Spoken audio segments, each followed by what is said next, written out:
Dear students, BVoc MLT 6th സെമ്മിലെ clinical lab operations and management എന്ന് പറഞ്ഞിട്ടുള്ള സബ്ജക്റ്റിലെ unit 3 ആണ് നമ്മളിന്ന് ഡിസ്കസ് ചെയ്യാനായിട്ട് പോകുന്നത്. നമ്മളതിൽ ആദ്യമായിട്ട് പറയുന്നൊരു ടോപ്പിക് എന്ന് പറഞ്ഞാൽ ലബോറട്ടറി ക്വാളിറ്റി കൺട്രോളിനെ കുറിച്ചിട്ടാണ്.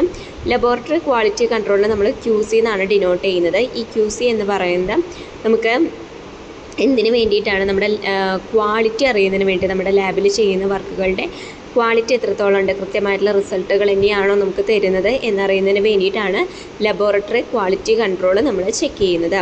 ഈ ലബോറട്ടറി ക്വാളിറ്റി കൺട്രോൾ എന്ന് പറയുന്നത് നമുക്ക് നമ്മുടെ ലാബിൽ മാത്രമല്ല, ഇതേപോലെ തന്നെ ഫുഡിൽ നമ്മളിതുപോലെ തന്നെ പലതരത്തിലുള്ള ലാബ് ടെസ്റ്റുകൾ ചെയ്തിട്ടാണ് ഇത് ചെയ്യുന്നത്. നമുക്ക് കഴിക്കാനായിട്ട് പറ്റുമോ, ഇല്ലെങ്കിൽ സുരക്ഷിതമാണോ, ഫുഡ് ഇൻഫെക്ഷൻസ് വരുമോ എന്നുള്ള കാര്യങ്ങളൊക്കെ നമ്മൾ അറിയുന്നത്. അതുപോലെ തന്നെ കോസ്മെറ്റിക്സ് രംഗത്തും നമ്മൾ QC നോക്കാറുണ്ട്, ഫാർമസ്യൂട്ടിക്കൽസിലൊക്കെ തന്നെയും നമ്മൾ QC നോക്കാറുള്ളതാണ്.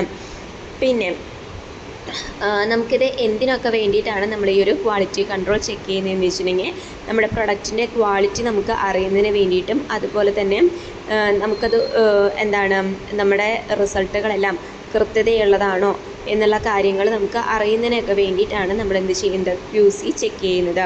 While inaccuracy is accepted to an extent, a strong quality management system will keep that level two A minimum. അതായത് നമുക്കൊരു ക്വാളിറ്റി കൺട്രോൾ സിസ്റ്റം നമ്മൾ വർക്ക് ചെയ്യുന്ന ഒരു ഏരിയയിൽ ഉണ്ടെന്ന് വെച്ചിട്ടുണ്ടെങ്കിൽ നമുക്ക് എന്ത് ചെയ്യാനായിട്ട് സാധിക്കും?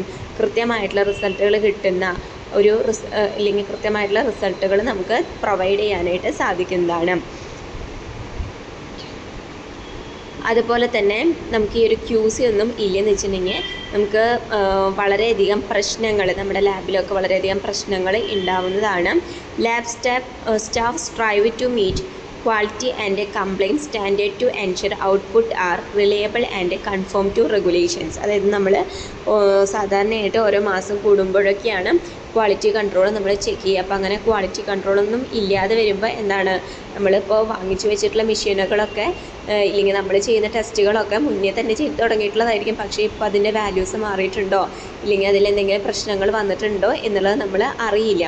അപ്പോൾ അതുകൊണ്ടാണ് നമ്മൾ ക്വാളിറ്റി നമ്മുടെ പ്രൊഡക്റ്റിൻ്റെ ചെക്ക് ചെയ്യുന്നത്. Here we examine the importance of lab quality and discuss the key factors managers and staff need to take into account to ensure quality standards and upheld.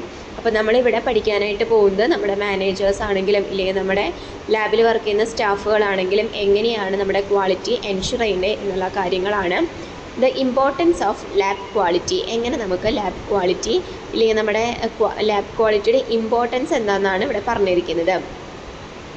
ഇവിടെ നമ്മൾ പറഞ്ഞിട്ടുണ്ട് R&D ലൈഫ് സൈക്കിൾസ് എന്ന് പറയുന്നുണ്ട്. R&D life cycles എന്ന് പറയുന്നത് research and ഡെവലപ്മെൻറ്റിനെ കുറിച്ചിട്ടാണ്. നമ്മുടെ ലാബിൽ പലതരത്തിലുള്ള റിസർച്ചുകളൊക്കെ നടക്കാറുള്ളതാണ്.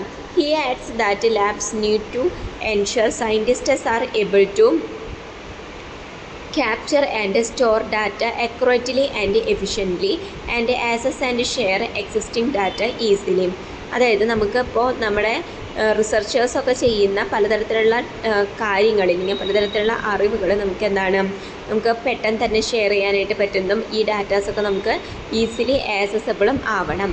Lab quality in the approach to ensuring experiments and R&D conducted in a lab deliver accurate, reproducible, reliable results, minimize errors and removing duplicates. നമുക്ക് ഇതുകൊണ്ട് ഉദ്ദേശിക്കുന്നില്ലേ, നമ്മുടെ QC എന്തുകൊണ്ട് ഉദ്ദേശിക്കുന്നതാണ്? നമുക്ക് കൃത്യമായിട്ടുള്ള ഇല്ലെങ്കിൽ കൃത്യതയിലുള്ള ഒരു റിസൾട്ട് നമുക്ക് കൊടുക്കാൻ പറ്റണം. റീപ്രൊഡ്യൂസബിൾ ആവണം. റീപ്രൊഡ്യൂസബിൾ എന്ന് വെച്ചിട്ടുണ്ടെങ്കിൽ നമുക്ക് ഒരു പ്രാവശ്യം നമ്മൾ ആൾക്ക് റിസൾട്ട് കൊടുത്താൽ നമുക്ക് വീണ്ടും അത് നമ്മുടെ ലാബിൽ നിന്ന് കണ്ടെടുക്കാനായിട്ട് സാധിക്കണം. ആൻഡ് റിലയബിൾ റിസൾട്ട്സ് ആയിരിക്കണം. മിനിമൈസിങ് എറേഴ്സ്, നമ്മൾ പരമാവധി നമ്മൾ കറക്റ്റ് പ്രൊസീജിയറിനനുസരിച്ച് ചെയ്യുക, തെറ്റുകളൊക്കെ കുറയ്ക്കുക. ആൻഡ് റിമൂവിങ് ഡ്യൂപ്ലിക്കേറ്റ്സ്, ഇത്രയും കാര്യങ്ങളാണ് നമ്മുടെ QCയിൽ വരുന്നത്. നമുക്ക് നമ്മുടെ എഫിഷ്യൻസി അതുപോലെ തന്നെ ഇഫക്റ്റീവ്നെസ്സൊക്കെ ഇൻക്രീസ് ചെയ്യുന്നതിന് വേണ്ടി അല്ലെങ്കിൽ ഇംപ്രൂവ് ചെയ്യുന്നതിന് വേണ്ടിയിട്ട് നമുക്ക് പലതരത്തിൽ ഉള്ള രീതികൾ നമുക്ക് പുതിയതായിട്ട് വന്നിട്ടുണ്ട്. Research organisation firstly need to ensure their output invariable and reproducible to advance and support their own projects, she explains. Secondly, QA is essential to satisfy strict requirement from regularly and inspection bodies so that a lab is approved and as accredited for research. അപ്പോൾ നമുക്ക് പലതരത്തിൽ നമ്മുടെ research and ഡെവലപ്മെൻറ്റ്സിലെ ആളുകൾ നമുക്ക് ചെയ്തു തരുന്ന പലതരത്തിലുള്ള കണ്ടുപിടുത്തങ്ങൾ നമുക്ക് അതൊക്കെ യൂസ് ചെയ്തിട്ട് നമുക്ക് എന്ത് ചെയ്യാനായിട്ട് സാധിക്കും, നമ്മുടെ ലാബിൽ പലതരത്തിലുള്ള വർക്കുകൾ നമുക്ക് ചെയ്യാനായിട്ട് സാധിക്കും. അവർ ചെയ്യുന്ന ഇപ്പോൾ ഒരു പ്രൊഡക്റ്റാണ് നിർമ്മിക്കുന്നത്, ഇല്ലെങ്കിൽ ഒരു ടെസ്റ്റാണ് പുതിയതായിട്ട് അവർ കണ്ടുപിടിക്കുന്നത് വെച്ചിട്ടുണ്ടെങ്കിലും അതിലും നമ്മൾ ക്വാളിറ്റീസൊക്കെ കണ്ടുപിടിക്കേണ്ടത് ആവശ്യമാണ്. ഇനി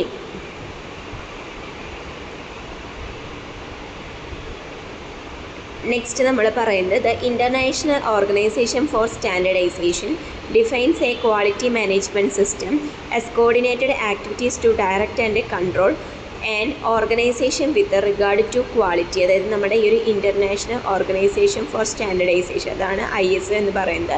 നമ്മുടെ ക്വാളിറ്റി മാനേജ്മെൻറ്റ് സിസ്റ്റത്തിനെ വളരെയധികം കോർഡിനേറ്റ് ചെയ്യിപ്പിക്കുന്നതാണ്. അതുപോലെ തന്നെ നമ്മുടെ ക്വാളിറ്റി ഉറപ്പുവരുത്തുന്നതിന് വേണ്ടിയിട്ടാണ് നമ്മൾ ഉണ്ടാക്കിയിരിക്കുന്നത്, QC നമ്മൾ ഉണ്ടാക്കിയിരിക്കുന്നത്. ഈ ISOയിൽ നമുക്ക് എന്താണ് പറഞ്ഞിരിക്കുന്നത്, systemic and transparent QMS that's design to improve performance while addressing all organisational needs. അതായത് നമുക്കിപ്പോൾ ഒരു ഓർഗനൈസേഷൻ ഉണ്ടായി കഴിഞ്ഞിട്ടുണ്ടെങ്കിൽ, അല്ലെങ്കിൽ ഒരു സംരംഭം നമുക്ക് ഉണ്ടായി കഴിഞ്ഞിട്ടുണ്ടെങ്കിൽ അവിടെ അത് സ്ഥാപിച്ചിട്ടുള്ള ആൾ മാത്രം വിചാരിക്കുകയാണ് ഇതിപ്പോൾ നല്ല രീതിയിൽ പോകണം, കൃത്യതയിൽ പോകണം എന്ന് വിചാരിച്ചിട്ടുണ്ടെങ്കിൽ അതൊരു കൃത്യമായിട്ടുള്ള രീതിയിൽ അയാൾ മാത്രം വിചാരിച്ചതുകൊണ്ട് കൃത്യമായിട്ടുള്ള രീതിയിൽ അത് നടത്തിക്കൊണ്ട് പോകാനായിട്ട് പറ്റില്ല. പിന്നെ എന്തും കൂടി വേണം, അവിടെ വർക്ക് ചെയ്യുന്ന ആളുകൾ അവർ നല്ലതായിരിക്കണം. അതുപോലെ തന്നെ അവർ കൃത്യമായിട്ട് വർക്കുകൾ ചെയ്യലും കൂടി നടത്തി കഴിഞ്ഞിട്ടുണ്ടെങ്കിൽ, ഒരു കോർഡിനേഷനോട് കൂടി അവിടുത്തെ വർക്കുകളൊക്കെ കഴിഞ്ഞ് കഴിഞ്ഞിട്ടുണ്ടെങ്കിലാണ് നമുക്ക് എന്ത് കിട്ടുള്ളൂ, കൃത്യമായിട്ട് നമുക്ക് എന്ത് ചെയ്യാനായിട്ട് പറ്റുള്ളൂ, ഒരു QC കിട്ടുള്ളൂ. അതാണ് നമുക്കവിടെ പറഞ്ഞിരിക്കുന്നത്. അപ്പോൾ ISO also notes the importance of taking a process approach to quality management and basic decision on data analysis. അതുപോലെ തന്നെ നമ്മൾ അവിടെ വരുന്ന കാര്യങ്ങൾ, നമ്മൾ അവിടുത്തെ ക്വാളിറ്റി നമ്മൾ ചെക്ക് ചെയ്യണം. അതുപോലെ തന്നെ എന്തൊക്കെ ഡിസിഷൻസ് ആണ് നമ്മുടെ ഡാറ്റ അനാലിസിസിൽ വരുന്നത് അതും നമ്മൾ ചെക്ക് ചെയ്യേണ്ടതാണ്. നെക്സ്റ്റ് പറയുന്നത് lab staff must be well equipped to ensure lab quality. അപ്പോൾ ലാബ് സ്റ്റാഫുകൾ നമുക്ക് നമ്മുടെ ഒരു സെൻട്രൽ ഡ്രൈവിംഗ് ഫോഴ്സ് ആണെന്നാണ് പറയുന്നത്. കാരണം എന്താണെന്ന് വെച്ചിട്ടുണ്ടെങ്കിൽ അവിടുത്തെ എല്ലാ വർക്കുകളും ചെയ്യുന്നത് ആരാണ്, സ്റ്റാഫുകളാണ്. അതുപോലെ തന്നെ നമ്മൾ ചെയ്യുന്ന വർക്കുകൾ എന്ന് പറഞ്ഞാൽ കറക്റ്റ് പ്രോട്ടോക്കോളും കറക്റ്റ് പ്രാക്ടീസൊക്കെ കിട്ടിയതിന് ശേഷം മാത്രമാണ് നമ്മൾ എന്ത് ചെയ്യേണ്ടത്, നമ്മുടെ വർക്കുകൾ ആരംഭിക്കേണ്ടത്.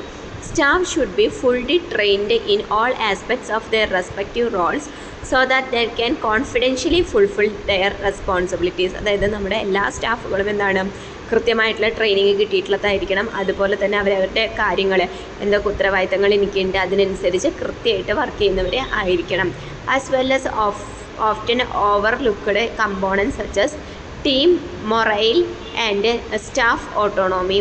അതുപോലെ തന്നെ നമുക്ക് കൃത്യമായിട്ട് നമ്മുടെ സ്റ്റാഫുകൾക്കാണെങ്കിലും നമ്മുടെ സീനിയർ ആയിട്ടുള്ള സ്റ്റാഫുകളാണെങ്കിൽ കൃത്യമായിട്ടുള്ള രീതിയിൽ മുന്നോട്ട് പോയിട്ടുണ്ടെങ്കിൽ മാത്രമാണ് നമുക്ക് എന്ത് ചെയ്യാനായിട്ട് പറ്റുള്ളൂ, നമ്മുടെ ഒരു ലാബിനെ മുന്നോട്ട് കൊണ്ടുപോകാനായിട്ട് പറ്റുള്ളൂ. To ensure quality, labs need to have integrated knowledge management. Many projects employ multiple internal and external laboratory partners, each of which may use their own electronic lab notes and record information in different file and data formats. This fragmentation prompted challenges including difficulty in accessing, sharing and fully exploring data. അതായത് നമ്മളിപ്പോൾ ലാബിൽ work ചെയ്യുന്ന ആളുകൾ, ഇപ്പോൾ നമുക്ക് ഇൻറ്റേർണലും അതുപോലെ തന്നെ external ആയിട്ടുള്ള ആളുകളുണ്ടായിരിക്കും. ഇൻറ്റേർണൽ എന്ന് പറയുമ്പോൾ നമുക്ക് ലാബിൽ മാത്രമായിട്ട് വർക്ക് ചെയ്യുന്ന ആളുകൾ, ചിലരെന്താണ് വലിയ വലിയ ഹോസ്പിറ്റലുകളിലൊക്കെ ആകുമ്പോൾ റിസർച്ച് ചെയ്യുന്ന ആളുകളൊക്കെ ഉണ്ടായിരിക്കും. അപ്പോൾ അങ്ങനെയുള്ള ആളുകളെന്ന് വെച്ചിട്ടുണ്ടെങ്കിൽ അങ്ങനെ റിസർച്ച് ചെയ്യുന്ന ആളുകളൊക്കെ ആയി കഴിഞ്ഞിട്ടുണ്ടെങ്കിൽ നമുക്ക് അവർക്ക് കുറേ ഡാറ്റാസും കാര്യങ്ങളൊക്കെ ഉണ്ടായിരിക്കും. അത് നമുക്ക് ഒരു ഇലക്ട്രോണിക് സിസ്റ്റത്തിലൊക്കെ സൂക്ഷിച്ചിട്ടൊക്കെ ആയിരിക്കും ഉണ്ടായിരിക്കുക. അപ്പോൾ എന്ത് കാര്യമാണെങ്കിലും നമുക്ക് ഈസിലി ആക്സസിബിൾ ആയിട്ടുള്ള രീതിയിൽ നമ്മൾ ചെയ്യുന്നതിന് വേണ്ടിയിട്ട് ശ്രദ്ധിക്കാം. അതുപോലെ to ensure high quality lab result, organisations to standardise data capture formats through their key informatics ecosystem and make them available via various software packages, internal and external chemical and bioactivity data, so that researchers doesn't have go to multiple sources and platforms for information to support their use cases. അതായത് നമുക്ക് എന്താണ് ഇൻറ്റേർണലായിട്ടും എക്സ്റ്റേണലായിട്ടും പലതരത്തിലുള്ള ആക്ടിവിറ്റീസൊക്കെ ചെയ്യുന്നവർ അവരുടെ datas കൃത്യമായിട്ട് സൂക്ഷിക്കുന്നതിനൊക്കെ വേണ്ടിയിട്ടുള്ള കാര്യങ്ങൾ ചെയ്യാം.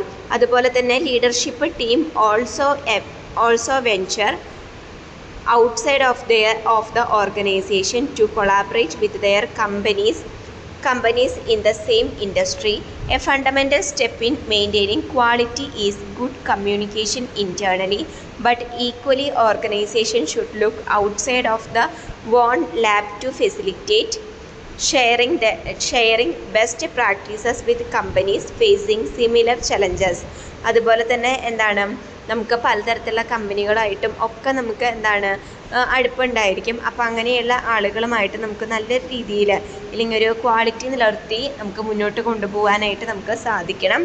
അതുപോലെ തന്നെ ക്വാളിറ്റി എന്ന് പറയുന്നത് fundamental step in maintaining quality is good communication internally, but equally organisation should look outside of their own lab to facilitate sharing best practices. അതായത് നമുക്ക് ഒരു കമ്മ്യൂണിക്കേഷൻ ഉണ്ടാവാം, നമുക്ക് എന്താണ് ഒരു ക്വാളിറ്റി ഉണ്ടാവുന്നതിന് വേണ്ടിയിട്ടുള്ള മെയിനായിട്ടുള്ള സ്റ്റെപ്പ് എന്ന് പറഞ്ഞാൽ കമ്മ്യൂണിക്കേഷൻ ഉണ്ടാവുക എന്നുള്ളതാണ്. അതുപോലെ തന്നെ എന്താണ് കൃത്യമായിട്ട് ട്രെയിനിങ്ങോട് കൂടിയിട്ട് നമ്മൾ എന്ത് ചെയ്യുക, നമുക്ക് തന്നിട്ടുള്ള കാര്യങ്ങൾ ചെയ്യുക.